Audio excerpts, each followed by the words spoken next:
কই গো গিন্নি, কোথায় গেলে? তোমার সংসার ছেড়ে কোথাও যাওয়ার উপায় কি আছে আমার? সকালবেলায় কোথায় বের হয়েছিলে? শীতের সময় সকালবেলায় বাইরে হাঁটতে বের না হলে মনটা কেমন আনচান করে। শীতের সকালে বাইরের পরিবেশ, আহা, সেই ছোট্টবেলাকার কথা মনে পড়ে যায় গো। হয়েছে হয়েছে, সেই ছোটবেলার কথা ভেবে আর কাজ নেই। এখন যে বয়স বেড়েছে, বুড়ো হয়ে গেছো। মন কি আর বয়স মানে গিন্নি? মনের দোহাই দিয়ে বেশ তো ঘুরলে, এবার যে হোটেলে যেতে হবে সে খেয়াল আছে তোমার? হ্যাঁ, যাবো গিন্নি। বয়স তো শেষ করে ফেললাম এই হোটেলের পেছনে সময় দিয়ে। এই হোটেল না থাকলে যে আমার কি হতো। এখন হাত মুখ ধুয়ে এসে দুটো খেয়ে নাও, দেরি হলে লোকজন যে না খেয়ে ফিরে যাবে। না না, তা হবে না। বিজয় আছে দেখাশোনার জন্য। ওকে কালকে বলে এসেছি এই শীতের সময় আমার যেতে একটু দেরি হবে। তা বেশ, ভালো করেছো। আমি গিয়ে বরং দুটো ভাত দিই, তুমি এসে খেয়ে নাও। হ্যাঁ, আমি হাত মুখ ধুয়ে আসছি, তুমি যাও। আচ্ছা। বুঝলে গিন্নি, বাজারের যা দাম হয়েছে আজকাল, আমি পেরে উঠি না একলা একলা। জামাই বাবাজি যদি আমার সাথে একটু হাত মিলিয়ে কাজ করতো। হুম, সে গুড়ে বালি, সে যে বড় অলস। আজ বাজার করে নিয়ে এসো কিন্তু ফেরার পথে। আচ্ছা, সে হবে ক্ষণ। আমি তাহলে এখন যাই, কেমন? গিয়ে দেখি বিজয় একলা একলা কি করছে। আচ্ছা যাও, সাবধানে যেও। আচ্ছা।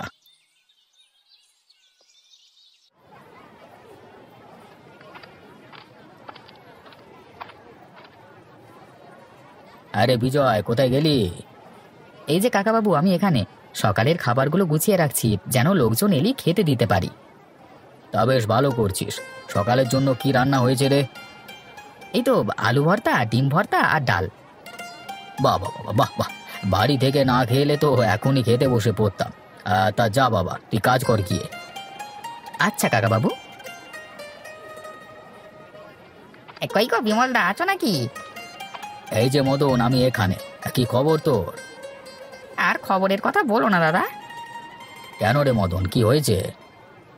আর সে কথা কি বলবো দাদা, মাঠের যা অবস্থা, এবার ফসল ঘরে তুলবো কিভাবে তাই ভাবছি। কেন, ফসল ভালো হয়নি বুঝি? আমি যে সকালে মাটির দিকে হেঁটে এলাম, ফসল তো এবার ভালোই হয়েছে দেখলাম। ফসল তো ভালোই হয়েছে, কিন্তু যা কুয়াশা পড়েছে, ফসল না নষ্ট হয়ে যায় শেষে। এত চিন্তা করিস না তুই, এখন বরং খেতে বস তুই। হ্যাঁ দাদা, তাই করি। খালি পেটে এত চিন্তা করে কাজ নেই। কই রে বিজয়, মদনকে দুটো ভাত দে দেখি। জি কাকাবাবু, আমি এক্ষুনি দিচ্ছি।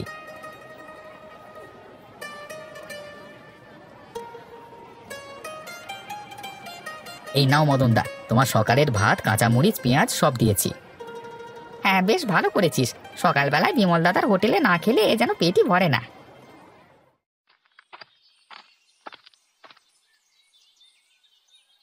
গিন্নি, ও গিন্নি, কোথায় গেলে?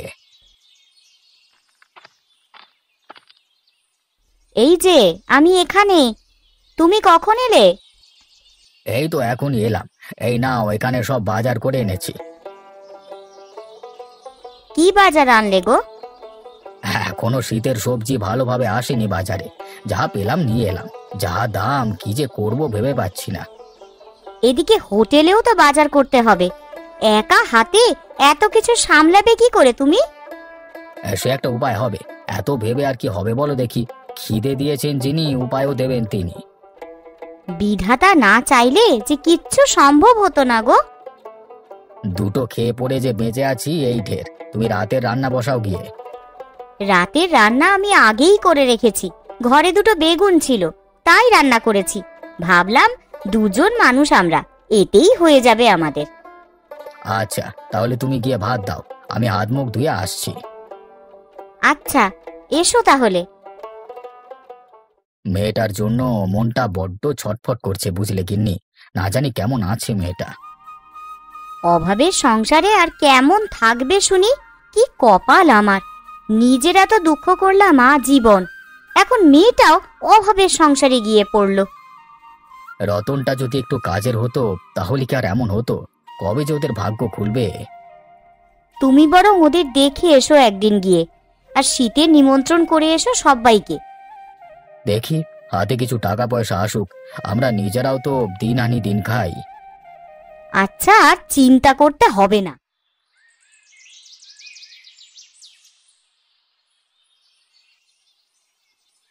কই গো রাজরানী, বলি সকাল যে হয়েছে সে খেয়াল কি আছে নাকি?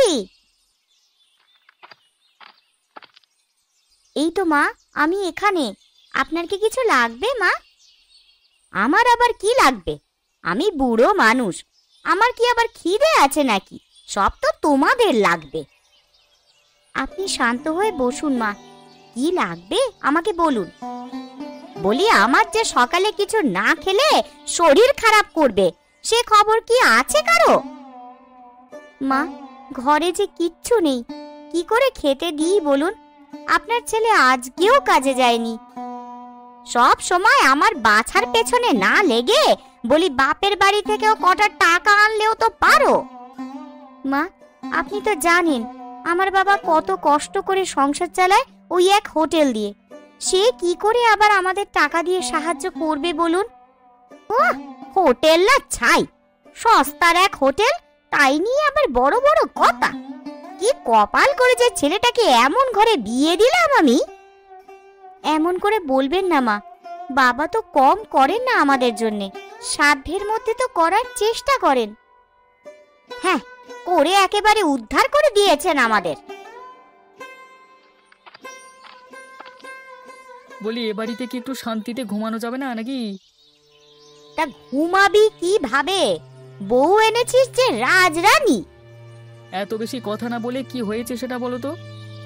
কি আর হবে, তোর বউকে দুটো ভাত দিতে বলায় আমাকে যাচ্ছে তাই শুনিয়ে দিল।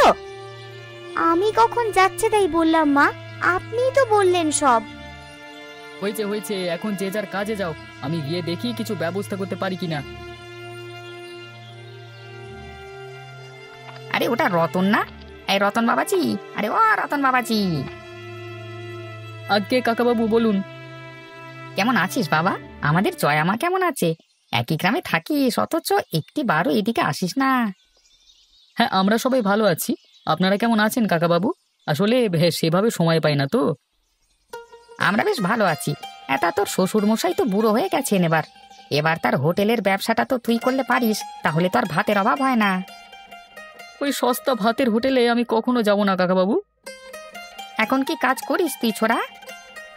এখন আমি তেমন কিছু করি না ঠিকই, তবে আমরা মহাজনের কাছে যাচ্ছি, খেতে যদি কোনো কাজ পাই তো।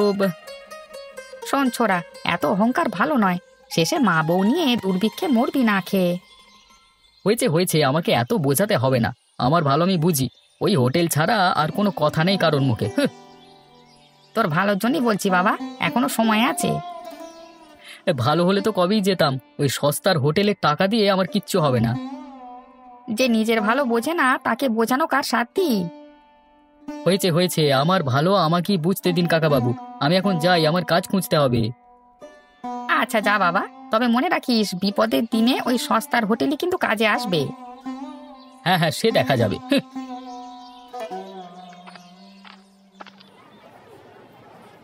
কি গো বিমল দা, কেমন আছো? আরে মদন, যে কখন এলি? আমি ভালো আছি, তুই কেমন আছিস? আমিও ভালো আছি। তা তোমার শরীর ভালো আছে তো? এই তো আছি, বিধাতার দয়ায় ভালোই আছি। বুড়ো বয়সে শরীর তো একটু আধটু খারাপ হবেই। কি রে বিজয়, আমাকে খেতে দিবি না নাকি আজকে? হ্যাঁ, তুমি হলে গিয়ে আমাদের রেগুলার কাস্টমার, তোমাকে না খাওয়ালে আমাদের হোটেল চলবে নাকি? হ্যাঁ তা যা বলেছিস। সেই যে বউটা মারা গেল, তারপর থেকে এখানে খাওয়া শুরু করলাম। তোমার এই সস্তার হোটেলে না খেলে আমার যে না খেয়ে মরতে হতো বিমল দাদা। আরে মারা কেন যাবি? বিধাতা সবার ভাগ্যে কিছু না কিছু রেখেছেন। বিজয়, এখন খেতে দে মদনকে শীতের সবজি তরকারি দিয়ে। আচ্ছা কাকাবাবু, আমি এক্ষুনি দিচ্ছি। হ্যাঁ রে মদন, জামাই বাবাজির খবর কি? ওর তো কোনো খোঁজ খবর পাই না। এক গ্রামে থাকি, অথচ ছেলেটা এত মুখচোরা। সে কথা আর বলো না, মুখচোরা নয় গো, তোমার জামাই হচ্ছে কি অহংকারী। আমারও তাকে কেমন সুবিধের বলে মনে হয় না, সবসময় যেন খিটখিট করে। থাক থাক, তোকে আবার কে ফোড়ন দিতে বললো? যা কাজ কর গিয়ে, যা। বিজয় ঠিকই বলেছে দাদা, আজকে দেখা হয়েছিল আমার রতনের সাথে। তা কি বললো জামাই বাবাজি? কি আর বলবে, তাকে কত করে বললাম যে শ্বশুরের হোটেলটা দেখাশোনা করলেও তো পারিস বাপ। তা কি বললো সে? হ্যাঁ, সে মহারাজা বলে কি না ওই সস্তা হোটেলে আমি কোনোদিন যাব না। মেয়েটাকে ওই ছেলেটার কাছে দিয়ে কি ভুল করলাম আমি তাহলে? তুমি চিন্তা করো না দাদা, রতন একটু বদমেজাজি, তবে ওর ভুল বুঝলে ও ঠিকই চলে আসবে, দেখো একদিন সব ঠিকঠাক হয়ে যাবে। তাই যেন হয় রে মদন, তাই যেন হয়।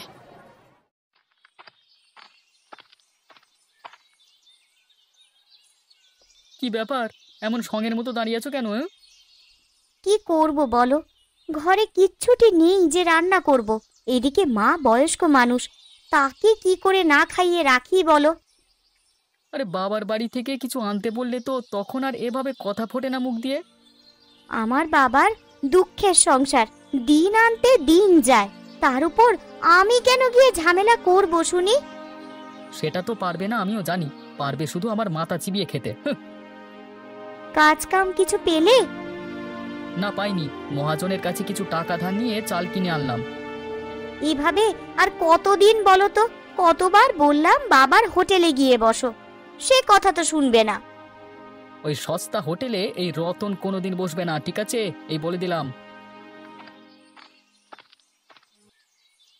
কি হয়েছে এত চেঁচামেচি কিসের শুনি? রতন, কখন এলি বাবা? হ্যাঁ তেরিকা, এই তো সবেমাত্র এলাম আর ঝামেলা শুরু। এ বাড়িতে আর শান্তি পেলাম না। তা হ্যাঁ গো বৌমা, তুমি কি আমার ছেলেটাকে একটু শান্তিতেও থাকতে দেবে না নাকি? দুবেলা গন্ডগোল না করলে বুঝি তোমার পেটের ভাত হজম হয় না? পেটে ভাত থাকলে না হজম হবে মা? ওকে কতবার বললাম বাবার হোটেলে গিয়ে বসতে, কিন্তু কে শোনে কার কথা? ও যখন বসতে চাইছে না তখন শুধু শুধু কেন জোর করছো শুনি? শেষমেশ আমার বাবার ওই সস্তা হোটেলের ভাতই খেতে হবে, আমিও এই বলে দিলাম। এখন কথা না বাড়িয়ে এই নাও চাল আর ডাল, রান্না করো গিয়ে। হ্যাঁ যাচ্ছি, চাল ডাল ছাড়া তো আর বাজার করতে পারোনি কখনো।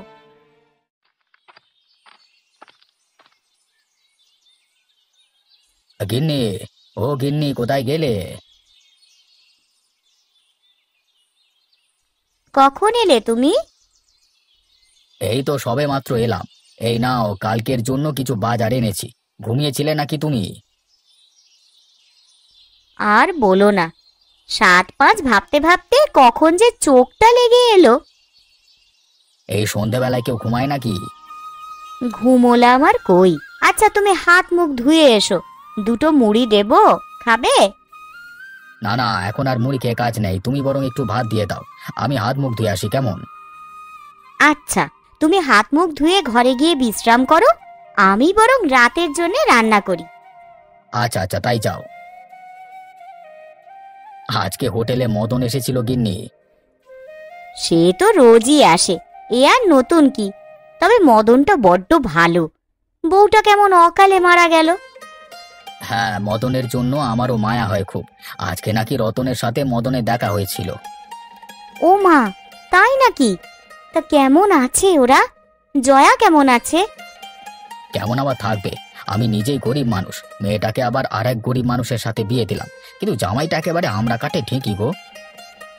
এভাবে আর কত দিন? মেয়েটা আমার না জানি কেমন আছে।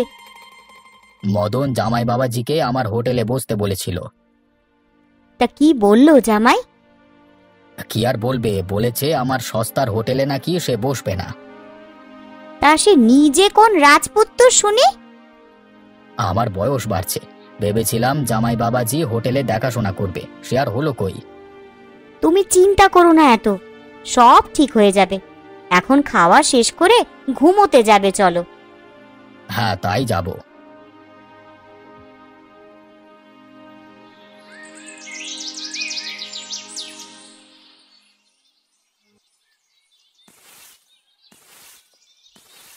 কই গো, রাজরানীর ঘুম ভাঙলো তাহলে?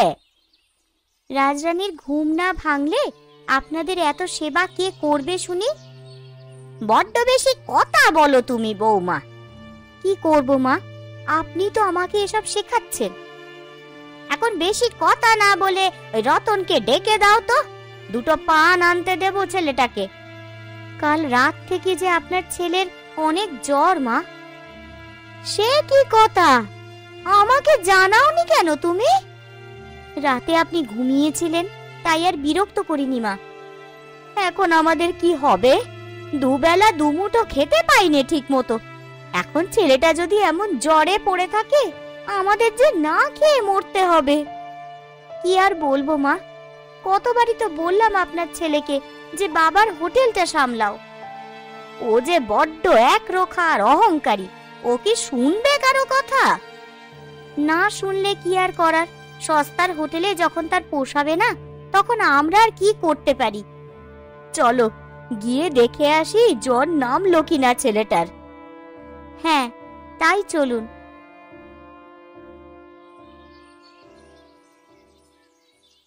এ কি বৌমা, জ্বরে যে গা পুড়ে যাচ্ছে ছেলেটার। রতন, বাবা রতন, হ্যাঁ মা। এমন জ্বর বাঁধালি কেমন করে বাবা? কাজ নেই, মহাজন ধারের টাকা দিতে চাপ দিচ্ছেন। এদিকে দুদিন ধরে না খেয়ে আছি, আর পারছি না আমি মা। বাবা, আমি বলি কি, তুই বরং তোর শ্বশুরের কাছে যা বাবা। কোনো কাজই ছোট নয় রে। সৎ পথে রোজগার করলে সব কাজই সম্মানের। চলো আমরা সবাই বাবার কাছে যাই। কিন্তু আর কোনো কিন্তু নয়, এখন চলো সবাই, চলুন মা। হ্যাঁ, তাই চলো বৌমা।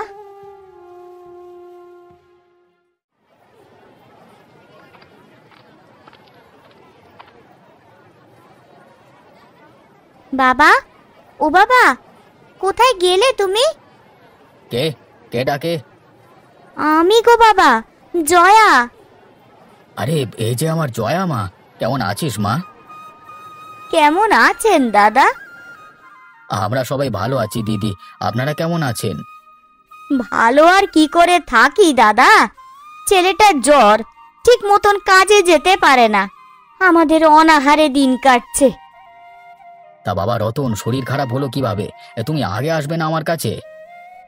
ও কিছু নয় বাবা। আমরা সবাই এলাম তোমার হোটেলের খাবার খেতে, আর তোমার জামাই এখন থেকে হোটেল দেখাশোনা করবে। তাই নাকি? তাহলে তো বেশ ভালোই হবে। আমি বুড়ো মানুষ, আর কতদিন? এখন থেকে রতন দেখুক হোটেলটা, আমার আর কোনো চিন্তা থাকবে না তাহলে। মা জয়া, কত কটু কথা বলেছি তোমাকে, আমাকে তুমি ক্ষমা করে দিও মা। না না, কি বলছেন এসব মা? আপনি যে মা, গুরুজন, আমি কিচ্ছু মনে করিনি। বাবা আমাকে ক্ষমা করে দিন, আমি না বুঝে অনেক কথা বলেছি। আত্ম অহংকারে সস্তা বলে হোটেলকে তুচ্ছ ভেবেছি। তুমি যে তোমার ভুল বুঝেছো এটাই ঢের বাবা। এই সস্তা হোটেল অনেক গরিব মানুষের খাবার ভরসা বাবা। সৎভাবে কাজ করলে কোনো কাজই ছোট নয় বাবা। তাহলে আজকে থেকে হোটেলের নাম হবে রতন দাদার সস্তার ভাতের হোটেল। কি বলো তোমরা?